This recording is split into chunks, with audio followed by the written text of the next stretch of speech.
எங்கள் ஊரில் ஒரு அக்கா உண்டு.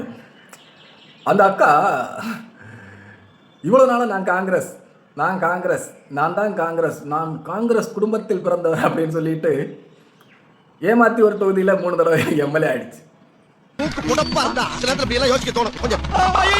அப்புறம் காங்கிரஸில் அவங்களுக்கு மாநில தலைவர் அது சம்திங் ஏதோ பொறுப்பு கொடுக்கலன்னு சொல்லிக்கிட்டு அங்கண்டு கலட்டுக்கிட்டு தேசிய கட்சியில் போய் சேர்ந்துச்சு பூவில்.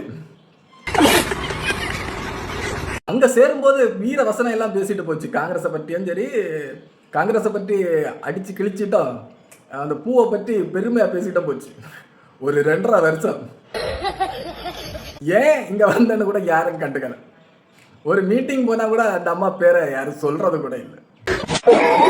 நேற்றுக்கு திடீர்னு இந்த அம்மா அந்த ஊதுகுழலில் போய் சேர்ந்துருக்கு. ஊதுகுழலில் போய் சேர்ந்தது கூட பெருசாக தெரில.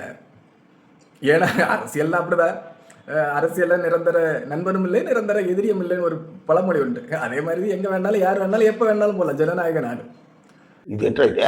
பெண்களுக்கு பாதுகாப்பு கொடுக்குற அப்படிங்கிற ஒரு முன்னெடுப்பை இந்த ஊதுகுழல் கம்பெனி எடுத்திருக்கு. அதனால நான் அங்கே போய் சேர்ந்தேன்னு. இந்த கடைசி 1 மாசமா இந்த அக்கா இந்த டிவி, சமூக வலைதளங்கள், இந்த நியூஸ் எல்லாம் பார்க்கல போல இருக்கு, தெரியாம போயிட்டு போல இருக்கு. சரி, என்னதோ பாப்பா அடுத்த எந்த கட்சின்னு.